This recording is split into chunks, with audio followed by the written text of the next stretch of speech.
We are live.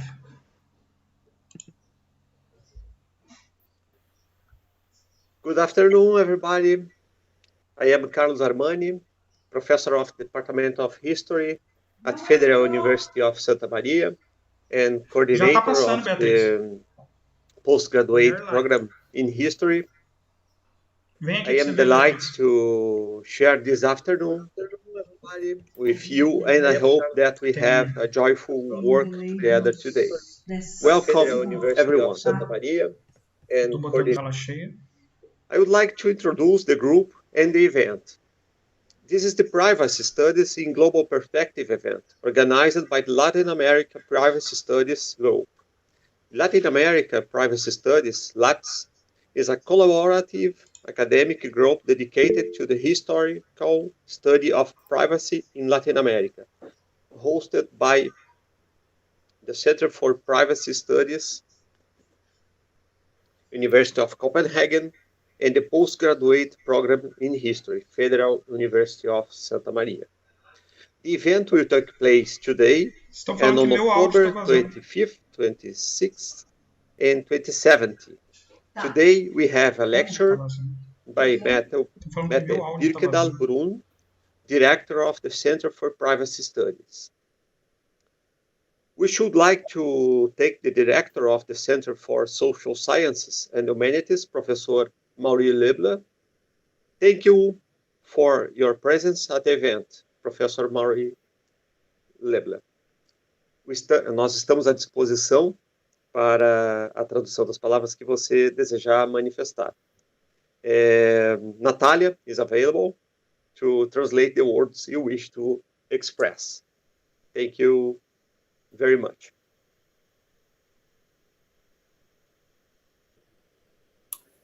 Okay. Thank you, Carlos Armani. Our director of postgraduate of História of Federal University of Santa Maria. Good afternoon, ladies and gentlemen. I will do my speaking in Portuguese. I think it's more comfortable. Today, our wrong word is very dangerous. I trust in the translator Natalia more than me.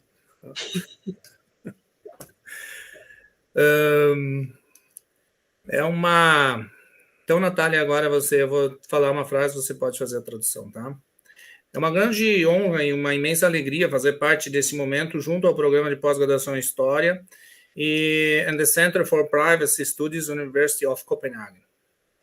It's an honor to be here and be part of this event with the Center for Graduate Studies in History and the Center for Privacy Studies in the University of Copenhagen. Fico muito feliz e muito realizado quando nossos cursos e grupos de pesquisa atingem o amadurecimento que essa parceria representa para nosso curso de pós-graduação em História. I am so happy, I'm so glad that our courses here in Brazil at the Graduate Studies in History are reaching the maturity and level of experience to be able to be part of a partnership like this. Temos observado que, neste programa, apesar de todos os problemas que nós temos, aliado ao período de pandemia, ainda assim conseguimos avançar.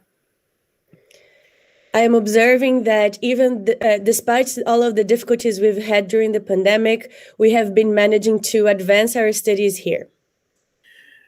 Confio muito neste grupo de professores e professoras, e alunos e alunas, e saúdo a palestrante do dia, que vem do Center for Privacy Studies, da University of Copenhagen, por aceitarem essa parceria que para nós é muito importante. I am so happy. I am congratulating the professors and the students here present, and especially the speaker today from the Center for Privacy Studies, Professor Mette Birkedal, for her participation. Sobre o assunto da palestra e da conferência, eu vou deixar para a especialista, que muito certamente saberá conduzir da melhor maneira possível do que eu posso me manifestar. I'm going to let the speaker go more into details about the topic of her talk, because she will do that much more confidently and with more competence than I can do here in this brief talk. Quero aproveitar a presença de membros da comunidade acadêmica internacional para solicitar ajuda, porque no nosso país estamos passando por uma situação bastante difícil na condução das ciências sociais humanas. I'm taking advantage here of the presence of international scholars to call for your solidarity here, because in our country, in Brazil, we're going through a very difficult moment as it concerns social sciences and the humanities. And so we call for your solidarity and support. Sofremos ataques constantes, seja pela falta de incentivo financeiro, mas principalmente pela destruição daquilo que as ciências sociais humanas procuram construir. We are constantly being attacked. Our disciplines are lacking financial support for research, and we suffer constant attacks and... Okay. Understand this. Yeah, okay. Sofremos críticas como sendo ciências desnecessárias, quando não consideradas maléficas à construção de uma sociedade, seja lá o que queira dizer, mais limpa. The humanities and the social sciences are constantly criticized here as useless disciplines, and disciplines that more than just useless can be damaging to society, to a so-called clean society. Então, peço que fiquem atentos às notícias desse país sul-americano, e cada apoio que vem de lugares distantes é um sopro de esperança para nós. So I kindly ask you to keep your attention focused on Brazil, on this country of South America, and remain giving us your support because it's very important for us. Para que paremos de retroceder em questões que eu acreditei que já tivéssemos vencido. We must stop going backwards in questions that I used to believe we had already overcome. Assim como em outros países do mundo, retrocedemos muito em questões como democracia e justiça social. As in many other countries of the world, we have recently gone backwards in questions related to democracy and social justice. Excuse me pelo desabafo e pedir que vocês se envolvam nessas questões também. Forgive me opening my heart here, but I do kindly ask you to get involved in these questions because they are important here. Agradeço novamente, né, o aceite da professora Mette pela palestra e em nome da Universidade Federal de Santa Maria. I am very thankful for this event and for the speaker, Professor Mette, to have accepted the invitation and be here at the University of Santa Maria, Universidade Federal, Federal University of Santa Maria. Thank you, Natalia. Thank you, Mari. Thank you so much for this warm welcome, and thank you so much for your words to both professors and for this thought-provoking last speech, which I think it's both moving and very thought-provoking, and something that we will bear in mind. So thank you very much. It's a great honor to be here. I've looked forward. I'm very sorry not to be able to engage in direct dialogue. It's such an honor and a joy to be here today in this very distinguished forum. So I'm going to share my screen, and then we're going to begin. And I have Natasha, will you confirm in words that it looks okay? Because I cannot see you. Yes, looks perfect. Thank you so much.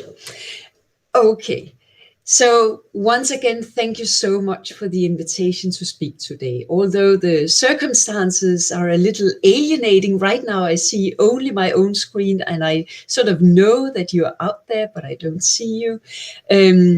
But this is still an opportunity, and who knows, perhaps we wouldn't have been able to do that without the digital intermediary. So it's still something really to be celebrated. I'm so glad to be here.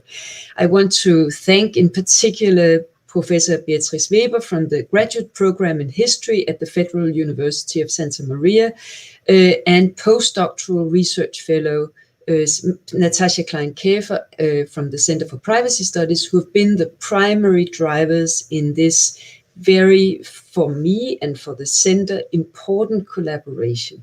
So thank you so much. As you've already heard, this is sort of the first opening phase of a much larger endeavor, namely the conference Privacy Studies and Global Perspective Approaches in History, that will take place 25th to 27th of October. So I will start by zooming in on privacy a little bit so as to get us on the same page. What do we mean when we talk about privacy, and what are the scholarly challenges? So first, a few words about the notion of privacy. I'm not so much interested in a definition of privacy. I'm not going into a definition of privacy. I'm interested in understanding the semantic field around notions of privacy and the private. And the term privacy comes out of the Latin privatus, which means robbed or deprived or liberated from. And that means that the notion of privacy is very often works as a negation. So it's seen in tension with its opposite. And its opposite could be the professional or the public or the evident or the common or that which is together with others. I find the notion of privacy and the private so extremely rich and potent because it concerns the boundary between the individual or small groups and the wider society. So I think it's really a very, very basic concept, and working with it is very basic to our societies, past and present. So just to get us started from existing definitions, and I've chosen two definitions that are quite not recent, they're rather old. They're also rather simple, which is one of the reasons why they're very good and useful in our context. So one is Altman's definition that privacy is a boundary control process, whereby people sometimes make themselves open and accessible to others and sometimes close themselves off from others. The other citation that I want to point to, the other definition, comes from Stephen Margulis, and who says that privacy represents control over transactions between persons and others, the ultimate aim of which is to enhance autonomy and or to minimize vulnerability.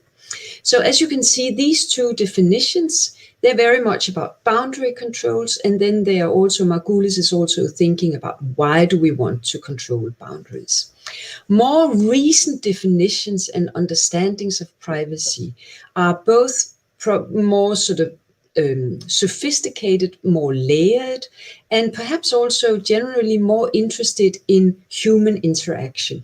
But exactly because they're more sophisticated and more layered, they're not so useful for our context today, because my presentation today is not a theoretical presentation. I really want to talk about how we may work with notions of privacy in historical research. So, I find that working with privacy is extremely interesting. And the idea is actually not so much to reach an understanding of what is privacy, but what's interesting about the notion of privacy is that as soon as we begin to think about it and work around it, a lot of different structures and insights emerge. There is also something very interesting about privacy and the private in in the ways in which it works analytically. So one of our collaborators has suggested that rather than using privacy, the word privacy and the concept of privacy as the center of our analytical endeavors at the Center for Privacy Studies, we use, for instance, Goffman's distinction between front stage and backstage. And that is a very valid point. Then you get into the whole Goffmanian sort of theory and the whole understanding of social life as a performance and then the background to that performance. So the distinction of front stage and backstage is largely ethic, which means that it comes from the outside. It comes with an entire external analytical framework and vocabulary. On the other hand, we have the historical words and terms which denote something which we might recognize as being akin to some kind of understanding of privacy. These words function in many different languages, and we find them in the historical sources. Such words function in a largely emic way. That means that we can approach them from sort of within the historical material, and they warrant rigorous historical studies of words and semantics. Now, privacy and the private they're interesting because they're in between these two categories, or they share actually characteristics from both categories. So on the one hand, we have a term, privacy and the private, which comes in many different languages, and we find it in the historical material, but then we also find it today. So it's a very charged term, past and present. And then it has this sort of organizing potential. So as Weintraub draws our attention to, drawing the lines between public and private, both in practically and theoretically, has been a central preoccupation of Western thought since classical antiquity, and public and private have long served as key organizing categories in social and political analysis, in legal practice and jurisprudence, and in moral and political debates. But it also serves as an analytical category in research. So we may talk about the public realm or the private realm in order to get some kind of overview of a given historical society. And in this way, the notion of privacy and the private actually has a foot in each of these two camps, as it were, which I think is very interesting. In order to zoom in even more on what do we mean when we talk about historical privacy studies, I'm going to do a very brief and very superficial comparison with historical privacy studies and the history of emotions. The history of emotions being a much more consolidated field. So they share some traits. They both juggle words and concepts. They have a Latin root, I'll come back to that, and then different forms of terminological proliferations and derivatives. They are also both research fields that span several disciplines, and several disciplines that are potentially very different, and which it takes quite an effort to bring together in an interdisciplinary endeavor. And then the two fields share the absence of one shared and stable definition, and yet there are in both fields lots of field-specific definitions. They share a research discussion about the relationship between a meta-category and specific historical terms and their meanings. They share a discussion of the relationship between Eurocentric and universalist approaches. And then both have a strong presence in our own time, sort of at the back of the research field, in that emotions are very much in the contemporary society, just as privacy is a topical theme today, right? And this also means that both fields have the risk and thus the dread of anachronism. They also share a set of meta questions such as what is emotion or what is privacy? Who has emotion? Who has privacy? Where is emotion? where is privacy, and what sources might we use in writing the history of emotions or the history of privacy. And then the two fields share the possibility or the hope that historical research may contribute insights to fields that deal with contemporary issues. But there are also differences between the two fields, and one of the most, I think, in this context, important differences is the terminological point of departure. So, of course, the Latin movere or motio is somewhere at the core of the history of emotions, but it's a rather weak, terminologically weak core, whereas the Latin privatus is much stronger, much more central to historical instances of cases that we may see as some kind of stepping stone in, or some kind of branch in the genealogy of the notion of privacy throughout the centuries. I'm going to go more into that, but this more strong presence, as it were, of the Latin root in historical privacy studies also means that this whole discussion of the tension between a Eurocentric and a universalist approach becomes much more pressing. And this is a question which is sort of underlies all the endeavors that I'm going to talk about today. I'm not going to talk very much about, or I'm not going to talk about this question, but it's very important that we keep it in mind, not least when we are dealing with global history, as we will be doing at the conference in October. So just to get us thinking of these questions, we have on the one hand Altman's argument that privacy is a universal process that involves culturally unique regulatory mechanisms. On the other hand, we have other scholarly arguments, for instance by Alex Makulilo, who says that the African society, and that is the contemporary African society, is so much centered on the notion of Ubuntu that the term or the notion of privacy simply does not make sense. This also means that notions and concepts of privacy are largely understood as a Western imposition in some areas. In the same way, we could point to the study of the Japanese society in relation to privacy, where the authors, Professors Nakata and Tamura, talk about how the Japanese society is organized around the concepts of shakai and seiken. I apologize for my Japanese pronunciations, and ikai. And this is just to remind us that for us, perhaps public-private has become so ingrained in our understanding of how societies work and how human interaction is regulated, but we must be aware and we must not forget that other societies are regulated and organized in other ways. So I have outlined this this basic foundation of privacy as a tricky analytical catalyst. Now I'm going to talk a little bit about how we approach that at the Center for Privacy Studies. So I'm going to introduce you to the Center for Privacy Studies at the University of Copenhagen. Then I'm going to give you an example of how we work with notions of privacy in our early modern historical research. So this is one of my own research cases.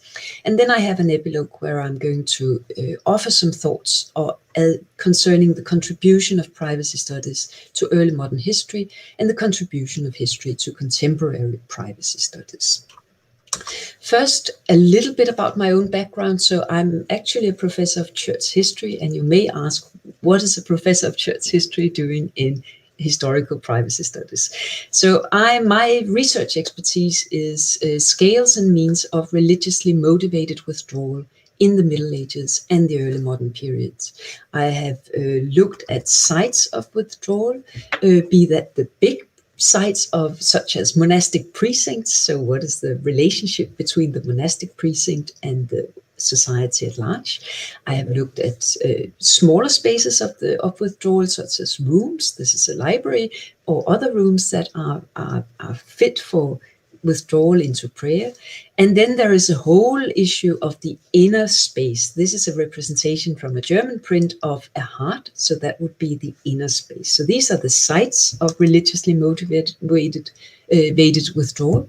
But I'm also interested in different markers, be they material or immaterial. So there could be walls that somehow sort of segregate people from the wider world, but also rituals and other forms of practices, gestures, objects, or models that help to nourish religiously motivated withdrawal from the world or help to represent it. So this whole aspect of withdrawal from the world and the boundaries and thresholds, immaterial and material, that mark this withdrawal, that's sort of my entry into privacy studies. The Danish National Research Foundation Center for Privacy Studies was funded in 2017. We run until 23, and if we are very good, we get 4 more years. We focus, the whole research program of the center is focused on the early modern period, that is the period of 1500 to 1800. And these are my colleagues at the Center for Privacy Studies. I want to thank all of them. I owe all of them a lot. And what I'm saying here today, actually, it really represents our shared endeavors. I want to thank in particular Natasha Klein-Käfer, as I've already said, for establishing this collaboration with the Federal University of Santa Maria. We're so pleased and so inspired by this collaboration. I also want to thank Natalia da Silva Perez for her linguistic assistance. Apart from the international core scholars who are marked in blue, and then our affiliated scholars, we are all sitting together at the University of Copenhagen, and that is a daily joy and inspiration.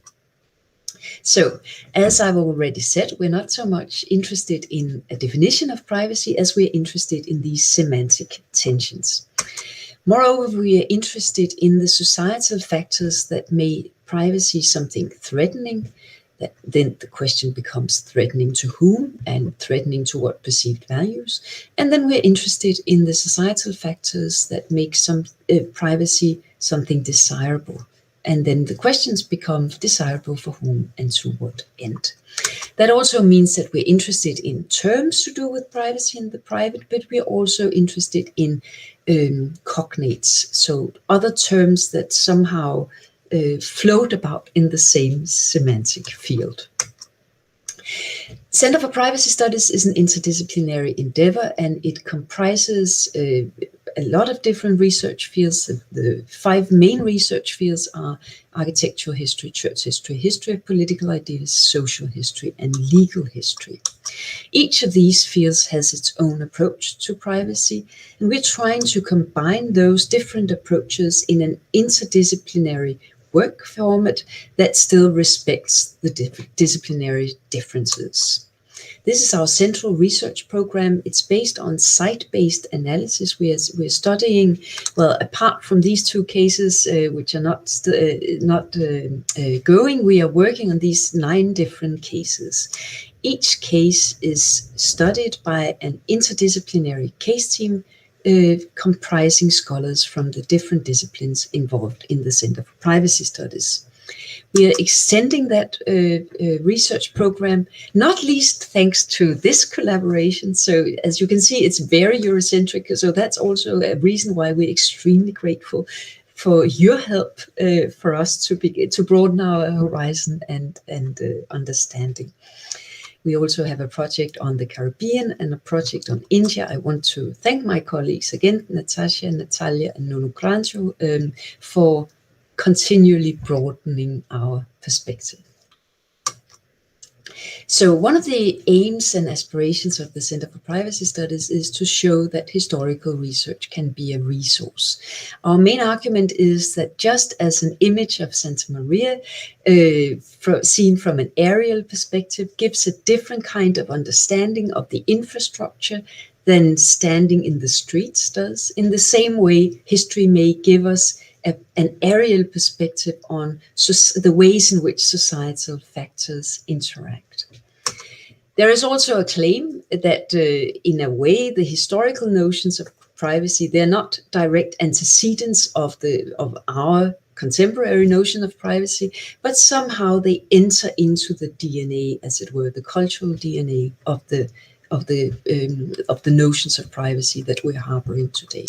And then history helps us to ask also difficult questions of contemporary notions of privacy, such as which values and beliefs affirm or disrupt privacy today, who has the power to decide, which technologies affirm or disrupt privacy, and who has access to privacy, to mention just a few of the questions that the history helps us to ask. So how do we recognize notions of privacy and the private when we meet them? I'm going to say a little bit more about our approach. So in order for these interdisciplinary case teams to have a shared focus and a shared way of doing things, we have a double approach. One approach is terminological. We're looking at words that come out of the Latin privatus, so the words that we call priv words. And then when we detect a priv word, we are looking at what happens around that priv word in a given text and around that text in a given textual and societal context. The other approach is more phenomenological, and it is more aimed to hone in on the experience of privacy. And that's in a way much more difficult because it's more airy. So we are looking at things that for us today might connote privacy. That could be the bedroom.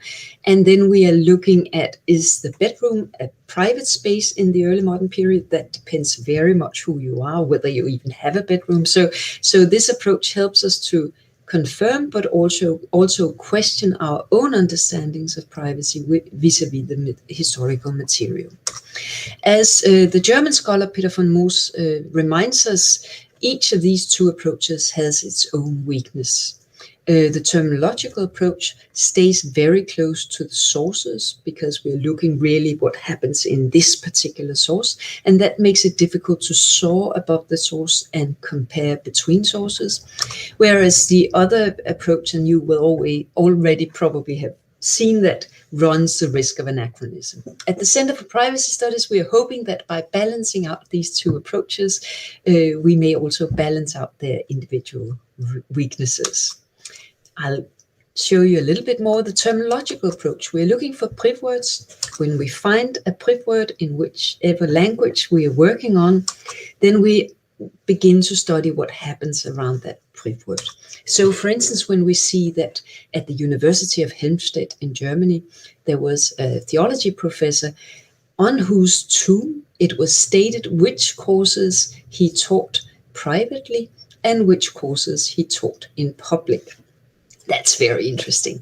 But it becomes even more interesting if we begin to understand who was this person, what happened around the University of Helmstedt, how were the professorial homes organized, and so on. As for the phenomenological approach, we take out a point of departure in what we call the heuristic zones. This is a stylized mapping of early modern society, and we are indebted to a lot of scholars who have worked both historically and theoretically and on contemporary notions of privacy in our understanding of these different zones. When we're working with them, we fan them out, which makes them better to work with for us. It's important for me to stress that the heuristic zones are not a model, they're not a theory, and they're not a result. They're simply an analytical tool, and we use the zones when we are sitting in the case teams and working together on the historical texts. The zones are very good and helpful in that they help us to pay heed to the thresholds. What happens when we cross the threshold between the community and the home?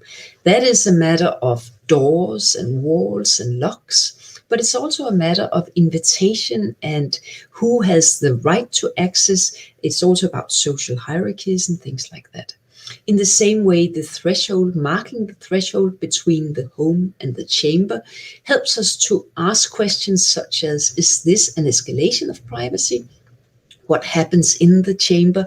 Are there particular activities that are taking place in the chamber? Who can access and when?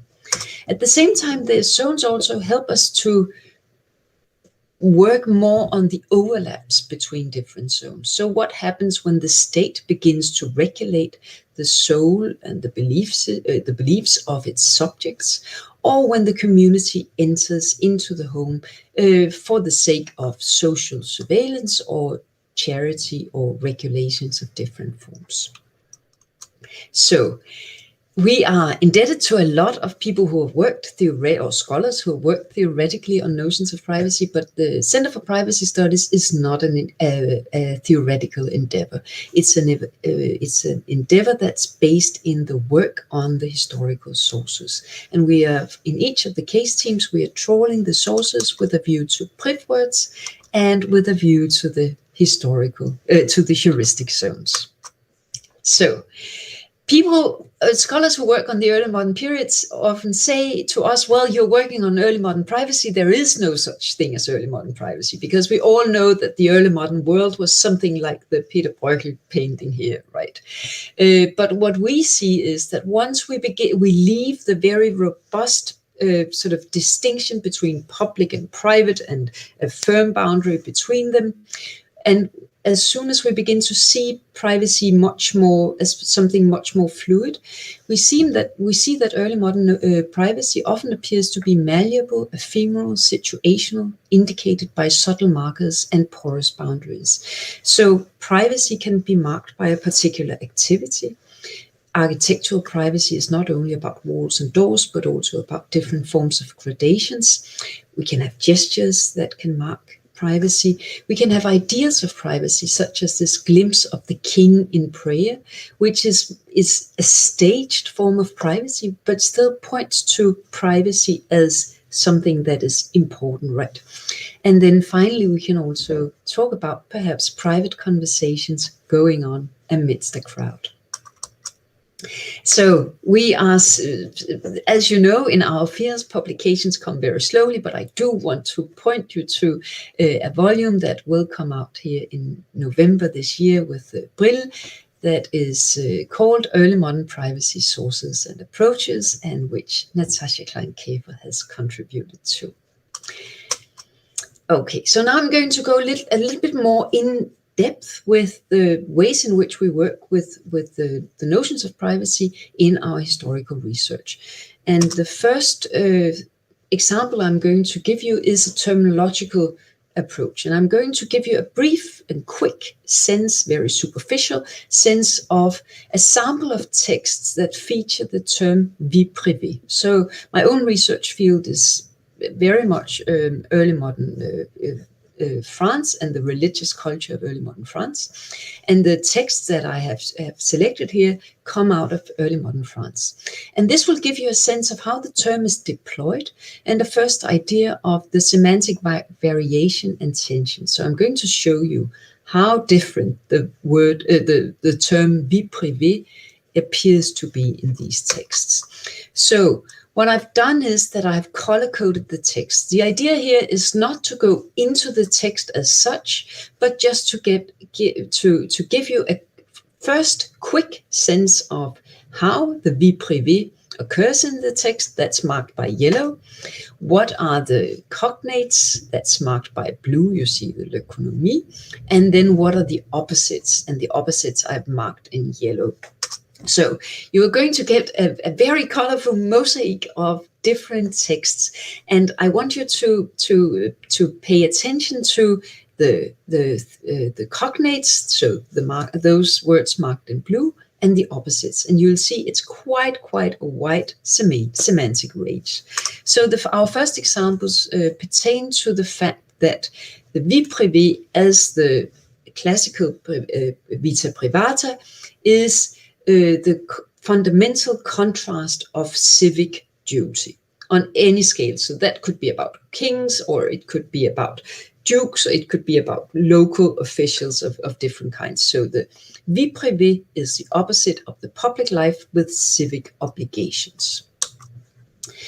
But at the same time, people with a civic obligation have a vie privée.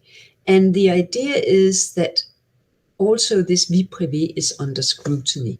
We see that very much in funeral orations, where it's a topos that the preacher talks about the public life of the deceased person, if that person has had an office in society, but then also the private life. And the idea is here to show that there is consistency between the public person and the private person.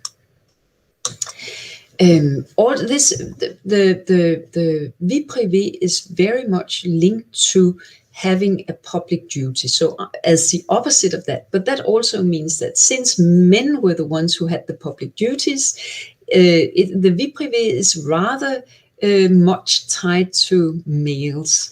But we can have female vie privée also, and that applies to women who have an office in society, be that a religious office as a superior of a convent, for instance, or an office being say a queen or a duchess.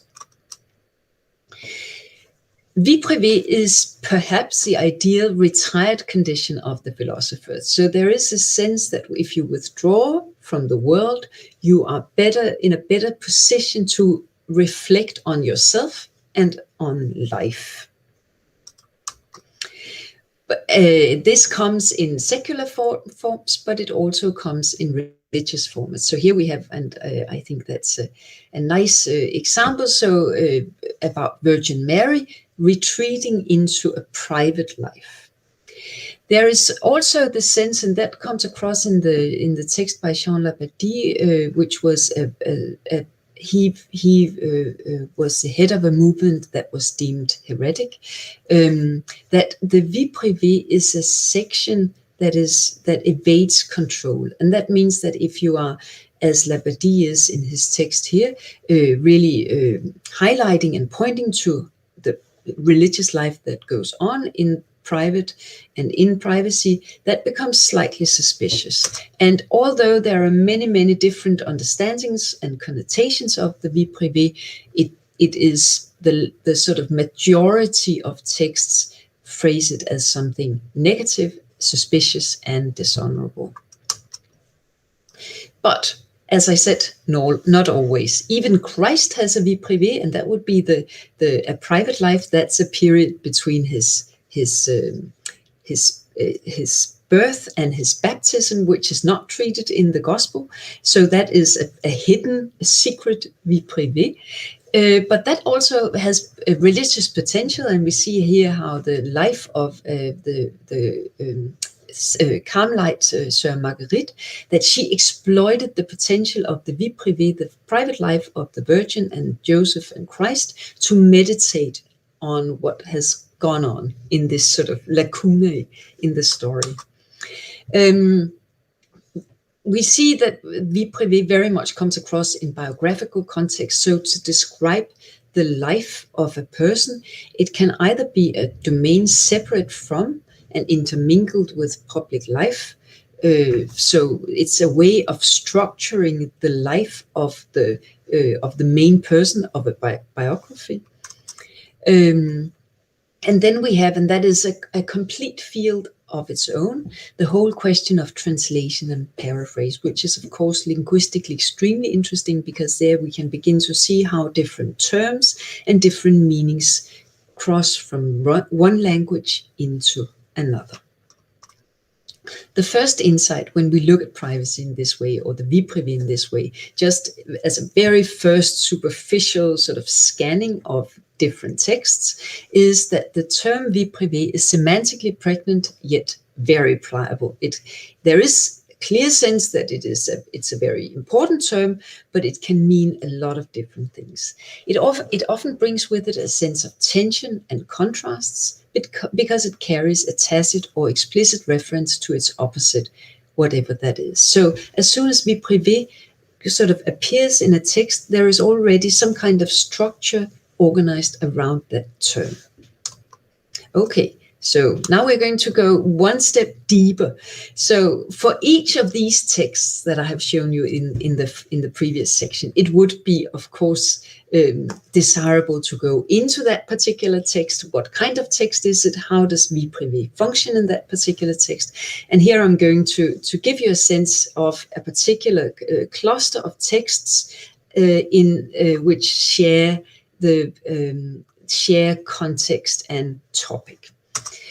This has to do with the vie privée of Le Grand Condé, who was a prince in early modern France. And here you have the details of the sort of brief details of his biography. He was in many ways a very problematic figure. He had a very prominent position in French society, but during the Civic War in the middle of the century, he turned towards the Spanish king and went into Spanish service. So he had a very tense relationship for that reason and for many other reasons to the French crown. What's interesting for us is the year 1675, where he retired. So he retreated from court, he retreated from his life as a general, and he retired to his castle at Chantilly, that he redecorated both the castle and the garden. And I've looked at 3 texts about that center on Condé and treats his retirement to Chantilly, and they share the fact that they all feature the notion vie privée. So that means they could have appeared in the previous section as one of the words with the blue and the red and whatever. So perhaps the most interesting text in this context is Rapin's text, where he really portrays the Prince of Condé as the epitome of la vie privée dans la retraite. So over and against the public figure of the king. So if we look across these 3 texts, which all feature the word vie privée, we can see some themes that are developed around the notion of vie privée and from the notion of vie privée. The first theme is that of retirement from civic and military duties. So the vie privée comes with this whole connotation of retirement. The vie privée is then elaborated. The texts talk about the rural peace at Chantilly in contrast to the tumultuous battlefield and the hectic life at court. And 2 of the texts compare Condé to the Roman general Scipio. And that means that they bring out a lot of the classical references. So both Livy and Cicero and Seneca treat Scipio. So they come, the notion of vie privée sort of activates all these classical connotations. The other theme that cuts across the 3 texts is that of self-mastery. So we saw the philosophical notion that vie privée is a particularly good place for thinking about yourself and thinking about the world. And in each of these 3 texts, the notion of self-mastery is linked to the term vie privée. Chantilly is described as a locus of self-reflection that led Condé to become a master of himself and a master of his vices. And then the third theme, which is, of course, we may say more prominent in the funeral oration, and that is the theme of religious retreat, because Duponton, who has written and held the funeral oration, he links very aptly the term vie privée with a lot of key terms that are related to religious withdrawal. So vie privée has not religious connotations in itself, but Duponton links vie privée to words such as retraite or solitude, and that means that vie privée sort of soaks up, as it were, some religious connotations as well. So if we are mapping the insights, so if we had gone more into these texts here, we don't have the time for that, we would see that if we're looking at these texts, they are working in this particular semantic area. So the tensions between the private and the professional and the private and the public. At the same time, we also see that the texts blur these boundaries. So Condé, to mention just one example, is very much still a public figure. People would come to flock to Chantilly to observe his vie privée. So it was really not privacy in our sense, that he was hidden from other people's prying gazes. We also see that he was not at all private in the sense alone. He was very much together with others. He had a court, and he had scientists and friends and artists gathering at Chantilly. So this figure sort of helps us to read the texts, but the text also help us to modify this figure and show us that these boundaries are not at all as robust as we may think. There are also certain differences in valence across the text. So on the one hand, we have the quality that the vie privée comes with self-knowledge, it comes with the cultivation of virtues, and it comes also, and that's of course very much the funeral oration, as a locus of penitence, which is a good thing. If you're a funeral oration, you want to show the deceased person as a penitent person. At the same time, there is also this understanding of vie privée as the private as a potential threat. So all three authors are constantly juggling to fend off the negative connotations that loom large.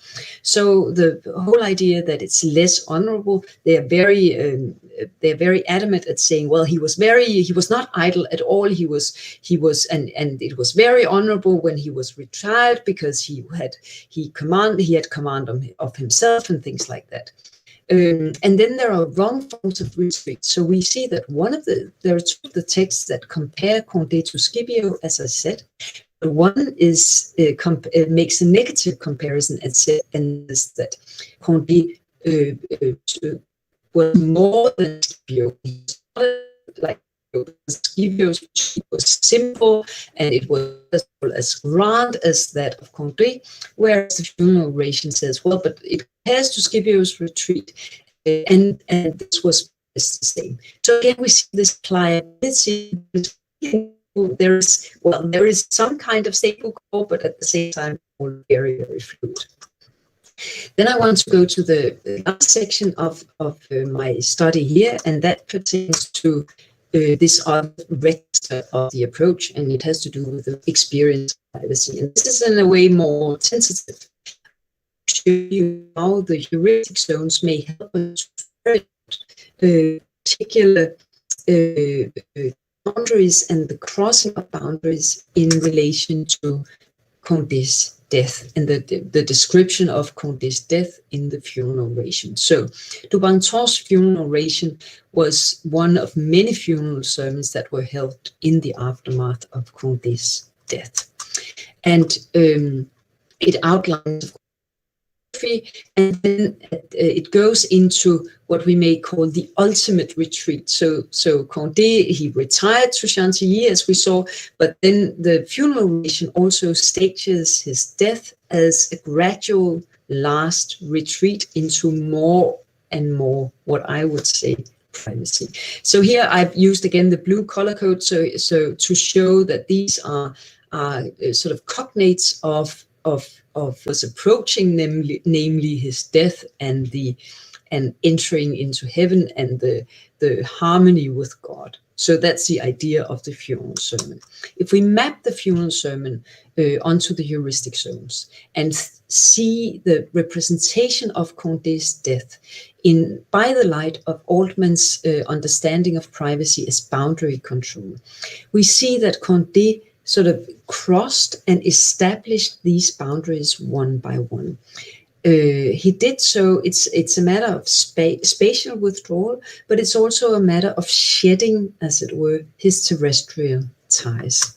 So first he settles his relationship with the king. He writes a letter and shows himself to be the obedient subject, and then he has concluded his relationship to the state, right?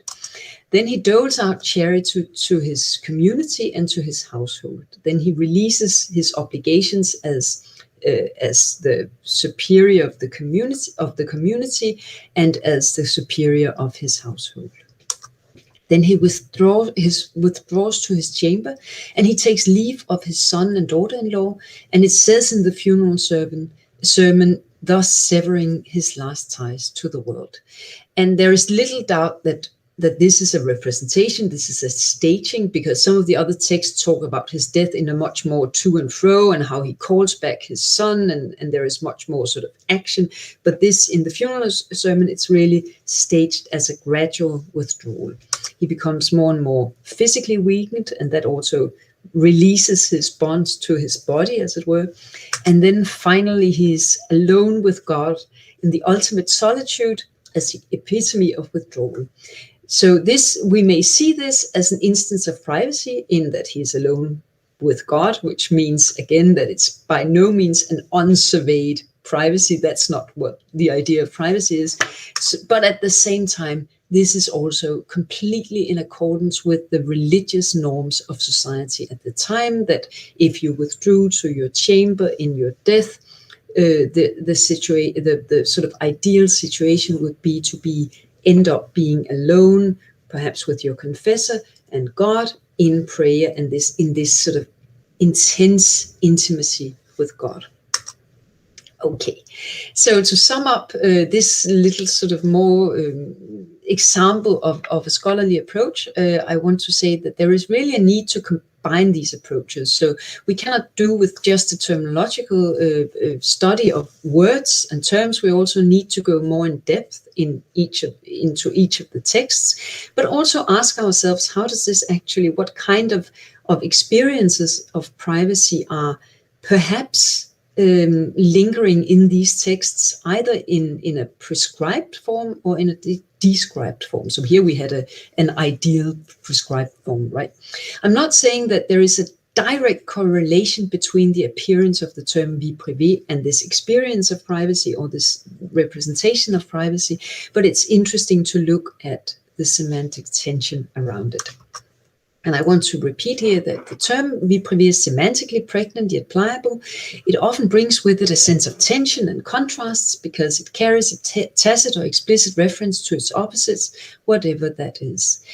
And then the meaning, it's very important for me to stress that the meaning of vie privée is not necessarily identical with experiences of privacy, neither past nor present. So vie privée, I'm not saying that vie privée means privacy. I'm saying that there are a lot of different in-betweens, there are tensions, there are contrasts, there are dynamics, and we want to tease them out in our research. Such experiences may perhaps be teased out by looking at various forms of boundary crossing and boundary drawing in the historical texts. Okay, so this brings me to the epilogue. Now I'm going to say a little bit about the contribution of privacy studies to early modern history. And I think one of the contributions of privacy studies to early modern history is its interdisciplinary nature. So early modern history is really a consolidated field that consists of a lot of research fields. And you've already seen this picture of the research fields involved in Center for Privacy Studies. I'm using it again just to sort of as a paradigm of some very consolidated research fields. And of course, there are a lot missing, art history, history of literature, and a lot of others. So this is just a paradigmatic example. So to remind us that each of these scholarly fields has its own disciplinary sort of approaches, its own work methods, its own inherent truisms, and its own signs of scholarly rigor. So what privacy studies does, and I said each of these fields can actually investigate notions of privacy in its own right. But what privacy studies does and require is that it's an interdisciplinary research field that requires that we bring these different disciplinary fields together and make them talk to each other and with each other. That means that privacy studies require that we listen to other research methods and insights, and we try to understand them. privacy studies necessitate and cultivate intellectual agility, because we need to venture out of our own field. We need to try to understand how other fields deal with privacy. What are their markers of intellectual rigor and scholarly rigor? These markers may vary very much from the markers in our own field, and try to think about that. And in that way, the privacy studies hold a mirror to our individual fields, because it requires us to talk together, listen to each other, but thus also makes us more aware of what are the field-specific issues in our own field. And in this way, I've actually just as a thought, I'd like to suggest that privacy studies is to early modern history what global history is to Eurocentric history. So global history may have the same kind of opening and provoking and inviting role to play in early modern history and the parts of early modern history that have hitherto been mainly Eurocentric. And also for that reason, I'm so very, very happy that Professor Weber and her team and Natasha Klein-Käfer have brought together these two different axes at the conference that takes place in October. So the next thing that I want to talk about with regard to the contribution of privacy studies to early modern history is the fact that privacy studies contribute the complication and potential of having a focus, namely privacy, that is contested and researched today. So privacy has very, very contemporary, very heavy contemporary connotations, and that is a heavy baggage. It's very difficult to get to a historically sound engagement with notions of privacy without having the modern implications of privacy sort of ringing in the back of our mind, right? And that is an invitation and a provocation for privacy studies, that most people do not think of history when we say privacy. And the very good and thorough Handbook of Privacy Studies only has one chapter on history. But that also comes with an opportunity, I think, because it has the opportunity to make the question of the contribution of history to contemporary knowledge even more acute. And I want to return to what I said about this being one of our aims at the Center for Privacy Studies. So we're really, really interested in trying to show how history may contribute to our understanding of privacy, also privacy today. We're doing that by way of a lot of different initiatives. I'm going to go through them just very briefly. So we have challenge seminars, seminars where we invite scholars who are working on contemporary privacy, and we're trying to establish a dialogue between our historical perspective and a contemporary perspective. So we have had seminars on privacy in Africa, on human rights and personalized medicine and surveillance, in order to try to see, can we establish a dialogue between the historical research and the contemporary research. Then we have a summer school where we're trying to do the same. This is 3 years ago, nostalgic pictures. The last 2 years we have had it digitally, but I just like these pictures so much, so I wanted to show those, where we're approaching different dimensions of privacy from a past perspective and from a present perspective. Again, to try to show to the students how history may help us to ask questions of our contemporary understanding of privacy that we might not otherwise have been aware of. Then we have a blog that I want to advertise here, where the privacy scholars are going in a more explorative way, going into the dynamics between past and present. We also have some historical blog posts, and we're doing my colleagues, I'm not contributing much to the blog, but my colleagues are doing wonderful work on the blog, so I recommend that you visit it. But one of the things that we have been exploring at the blog is this past-present nexus. Then we have a Corona project that actually grows out of the Center for Privacy Studies, where we're looking at the home during the Corona crisis and after. This is inspired by the interdisciplinary work at the Center for Privacy Studies, but it's also trying to to invest our insights from the center as to the boundaries and thresholds of privacy into a more contemporary context. And then finally, we are launching the Privacy Studies Journal, which has in its editorial board some very prominent early modern scholars, but also scholars who deal with contemporary, also digital privacy. And we had our inaugural conference in April, and I like this picture so much. This is a picture of our speakers where we have 3 very strong early modernists, but we also have prominent representatives from the UN and the EU who are dealing with privacy on a daily basis. Just want to flag that the deadline for submissions of articles for the first issue, the very first issue of Privacy Studies Journal, which is an open access, peer-reviewed research journal, the deadline for submissions is 1st of January next year. What we're doing across all of these different activities which engage the historical scholars from the Center for Privacy Studies in all these different forms of dialogues is that we are trying to establish dialogues between scholars, dialogues between research fields, dialogues between past and present.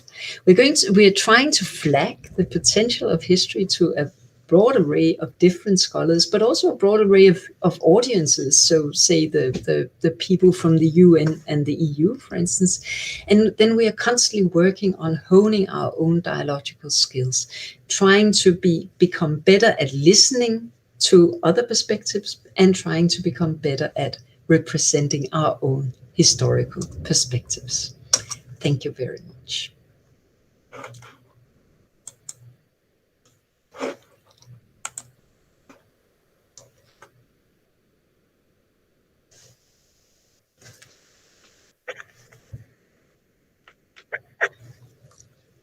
We thank very much Professor Brunn for her inspiring and thick, in the sense of thick description of beards of your lecture.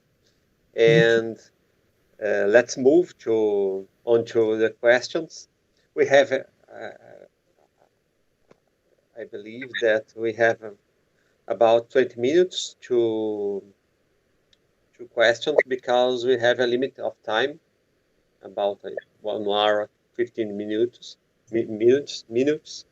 And but before, I would like, if Professor Brunn agrees, read the curriculum vitae, because we had a little inversion when we beginning our activities. Professor Mette Birkedal Brunn is professor of church history at the University of Copenhagen and director of the Center for Privacy Studies. Her research focuses on religiously motivated withdrawal from the world in the Christian tradition, in particular the monastic movement and early modern lay devotion. She explores practices and ideas of withdrawal prescribed in sermons, theological treatises, and devotional manuals, as well as implied nexus between believers, time, space, and God. Her keen interest is integrated in interdisciplinary collaboration, was at the heart of the project Solitudes, Withdrawal and Engagement in the long 17th century, 2013-2017, involving church history, history of art and architecture, and history of musical culture. It also drives the Center for Privacy Studies and the project Stay Home, the home during the Corona crisis, and after 2020-2024, involving architecture, family, history, technology, studies, and theology. Well, next, the questions. Thank you so much. Of our attendees. All right, we have 2 questions from the site. I'm going to read the first one. That is from Victor Veloso, and he asks, how do you see the modern concept of individualism damaging the privacy concept, in which people are feeling even more entitled to rise as individuals instead of working for the greater good or the society that they are on? That is a very good question. Thank you so much for that question. Well, I think actually, and there are some, and I'm not an expert on that, but for instance, such a scholar as Helen Nissenbaum, and that's something I've worked with one of my colleagues at the center, Johannes Ljungberg, on, is looking very much at the social context of notions of privacy. And I think what's wonderful about privacy is that it doesn't exclude the social context. Rather, it actually focuses on what are our boundaries between either individuals and the context or small groups. And in that sense, it's much more, I think, much more productive also as a societal concept than individualism, for instance, which is something very different. So I just want to, I don't think I have a fixed answer to your very, very good and very rich question. I just think that by thinking about notions of privacy and what does it actually mean, what are the boundaries of privacy, what goes on in privacy, who has the ability to set those boundaries, who's in and who's out, and perhaps also this whole notion that it's only if we can set boundary within a community that it's privacy. If we don't have a community around that boundary, then perhaps it's simply just lonesomeness, which is something very different, right?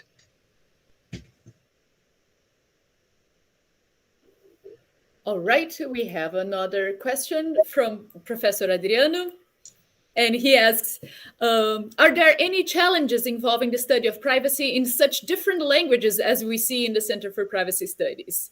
How do different languages present different perspectives on privacy?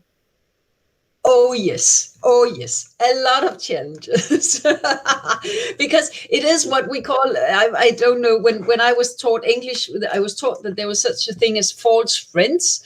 And in a way, these different languages and the different priv words in different languages, they are sort of false friends, that it's very easy to say, well, but vita privata in Latin and vi privé in French, that's probably completely the same. And perhaps it is in many instances, but then there are also differences, and it's only by going more into the text that we can begin to tease out these differences. And that's actually where the whole translation aspect becomes so interesting, right? So if you have some of the big texts come in many different languages. So one of the texts I've been looking at myself is Calvin's Institutus, that comes in French and Latin, and then a lot of different translations. And there it becomes very interesting to see what are the words that are used, and because the word private does appear in some of the different languages, and from one language to another. So what am I saying? I'm saying there are a lot of challenges, and I think the most difficult challenge is actually not to spot that this is the case, but how to deal with it in a systematic way. And that is a question for a lot of these questions. It's super nice to do it. I like PowerPoint. It's a super nice medium. It's very difficult to do a systematic analysis and publish it in a systematic way, right?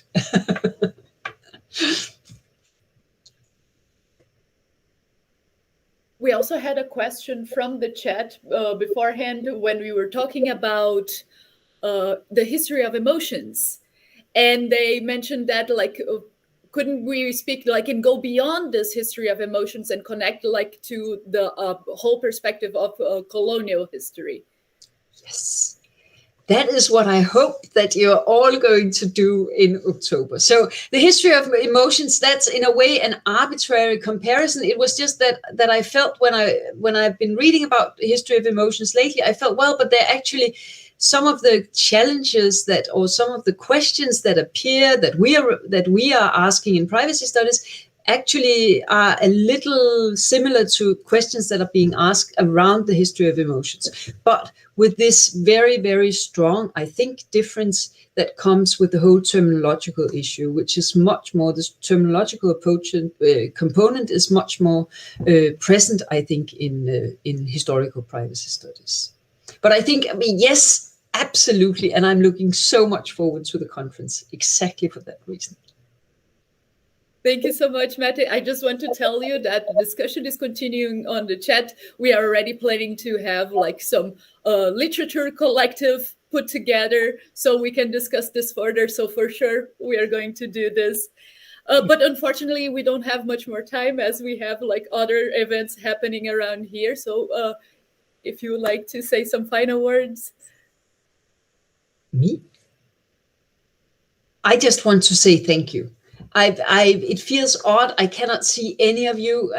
I hope you're well out there. It was an honor to talk with you. I would have loved to have our discussion in person, but actually also seeing each other. But it has been great, and I want again to thank the Federal University of Santa Maria. It's such a joy for us and so inspiring to have been allowed to take part in this collaboration. So thank you so much.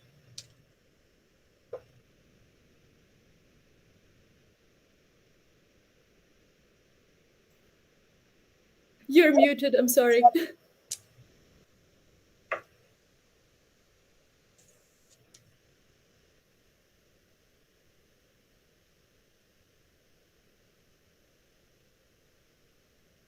Well, we can hear you, Professor Carlos. We can't hear you. Okay. My phone was off. I'm sorry. We thank all the attendees and Professor Brunn for her lecture. We would also like to thank our fellow PNPD, Professor Hugo André Flores Fernandes Araújo, and Professor Natalia Kleinkeffer for their support. And I would like to thank Natalia Perez for her translation. And I would like to remind you that the event continues on October 25th, 26th, and 27th at 9 a.m. Brazil time and 2 p.m. Denmark time. You can find further information about the event on the homepage of our postgraduate program or on the Facebook page of the program, and two, on the site of the Privacy Studies of University of Denmark. Thank you very much, and see you soon.